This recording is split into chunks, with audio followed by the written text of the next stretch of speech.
Welcome back to the channel, Bridging the Gap, Student to Engineer, where STEM professionals provide advice to students. This video is going to cover the student outcomes for the University of California, Berkeley. I'll also give you some general links in the comments for University of California data set. The system seems to have lots and lots of data on their dashboard, so if you want to click around and see demographics mostly, you can get that on that link, which will be in the comments for the video. Just one word of warning, that general data set doesn't have anything about student outcomes. It's mostly about demographics for the students that are in. But let's get started on the University of California, Berkeley data. So I've gone to Berkeley's career engagement website and looked for their first destination survey results. I've already filtered some of these, so we're going to just get right into it. So the first thing I notice is that they are saying 82% of students recommend Berkeley Career Engagement Center. That is kind of on the low side of what I've seen at some other top tier schools, so just an interesting starting point. The next thing is the outcomes. So this donut chart below designates where students are going after graduation. What I want to point out first is that the positive outcomes are considered to be working, continuing education, or other. So other is typically military service, church mission, volunteering some other way. So there are students who graduate and do those things, and that's typically because they want to do those things. What is considered a negative outcome is when they've graduated with the degree and they're either still looking for employment or they're still looking to continue their education. So if you look at continuing education and continuing employment together, that's 19%, nearly 20%, which means that of the grads from the College of Engineering from Berkeley in 2022-2023, 20% or 1 in 5 have not been able to find a job or a grad school to go to. To me, that is not a good number at all. What we're looking for in these in top tier schools is typically in the 98, 99, 92, 90 even percent of positive outcomes. And we're looking at, like an 80% number here. Not that great. And considering how much time and money you've invested into your education, it is a little bit concerning to me that that number is so low. But let's go to the other data that they've provided. So where do graduates go in the US? And then you'll notice on the bottom it says students outside the US are 7. So typically what I use this data for is to understand if a school is regional or if it's national. If it's a national school, you'll see graduates going all over the US. You'll know that they not only is there name recognition, but employers who want grads from that school. So if you look at the data here, you'll see that 70% of the graduates of the School of Engineering from UC Berkeley in 23 stayed in California, 70%. So let's just compare that to Colorado School of Mines. They have 64% in Colorado. So, name recognition wise, it might seem like Berkeley has much better name recognition and you could go anywhere, but the data somewhat supports that, but is not screaming like you could go anywhere. Because they've done this regionally, it's a little bit hard to tell where people have actually ended up. And there are, a number of grads that are going to each region of the country. But generally, Berkeley grads are staying in California. So I'm going to scroll down to college cohort size. This is an interesting one just to understand. If you are in engineering at Berkeley, how much are you surrounded by other engineering students versus students that are in other things? This is neither good nor bad. It's just something to be aware of and, maybe a preference for the student as they're heading in. So in the case of Berkeley, 12% of the graduating class graduated in engineering. There are much larger cohorts in social sciences and math and physical sciences. So what we're going to go to next is the employment tab in this same survey. And this is really looking at what the grads are doing as far as a job. So the first thing that's at the top is the median salary is 120,000. This is significantly higher, like 50% higher than a lot of top tier engineering schools. And we'll see maybe some reasons why a little bit further down. Most schools don't report bonuses, so we don't have a whole lot to compare this to, but 40% of students, grads getting a $15,000 bonus on median is a pretty good number. And then I'm not really going to use the number of offers received, mostly because the data set is so small. I don't know, it says from 2021, but other than that, it's a little odd that they would be reporting a data set that is essentially 10 students and telling you how many offers they received. So we'll just go down to salaries.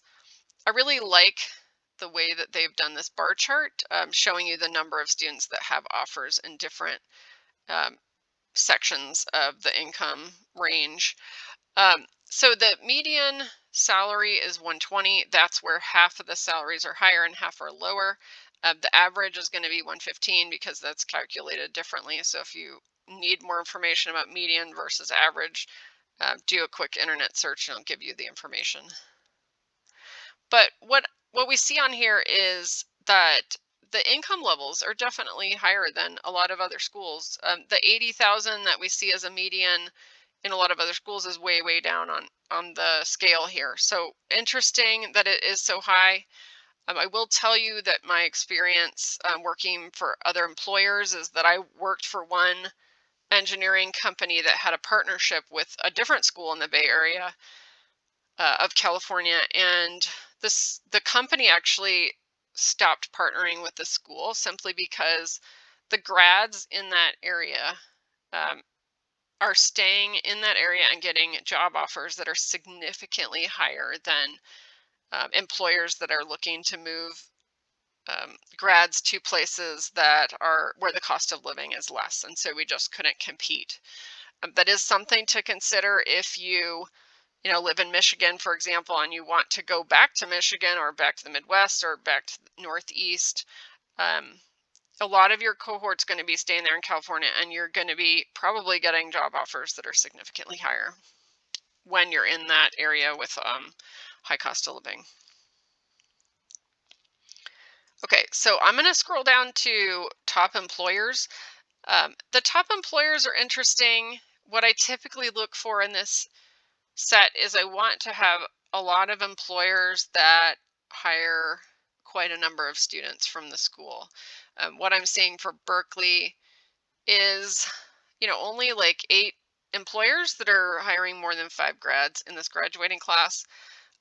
It's not entirely concerning, and these companies that you see really are the big companies that are hiring a lot of grads just in general everywhere. Um, these are not names that we don't see, on the University of Michigan or UT Austin or those type of schools. So if you want to work at Amazon or Apple or Google or Microsoft, take a look at other schools where they're hiring um, and see, if Berkeley's best for you or maybe that other school is best for you. I will say that there are quite a number of companies listed here that hire fewer than 5.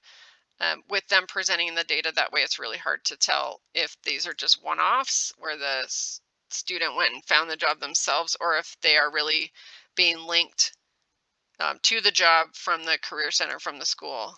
What you really want is that the Career Center and the school are going to be linking you to a company. That way you don't have to go and do so much yourself.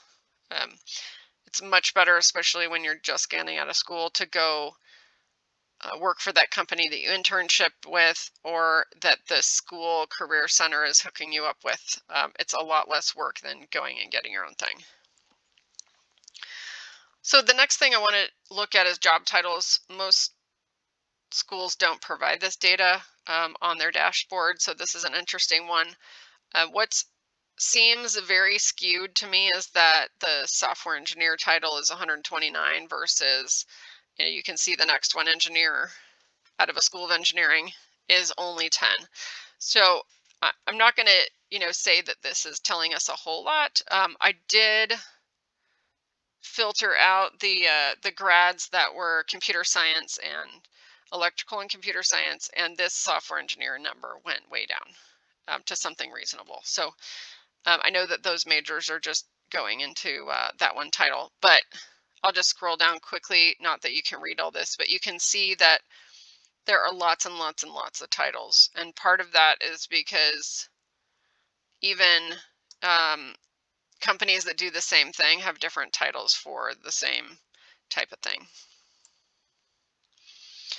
All right, so the last thing to look at, I am going to skip the internships because this data just seems very weird, and I'm not going to take it as a fact, except for to say that there's um, not very many internships if you do look at that data. So the last thing I want to look at is, when do graduates receive job offers? This is interesting from a standpoint of students. If you're getting ready to graduate, after you graduate, it's probably not the best time to be looking for a job. You'll see that 37% of students got their job the first semester of their senior year, and then about half of them got the job the last semester of their senior year. So that summer between junior and senior year is really the time to be going and looking for that job, starting to apply, starting to get your name out, all of those kind of things. Thanks for watching to the end as we reviewed the student outcome data for the University of California, Berkeley. If you would like any more videos on other schools or are curious about more information about this school, please leave a comment and we will get to it. In the meantime, like the video, subscribe to the channel, and you'll get more of these. Thanks for watching today.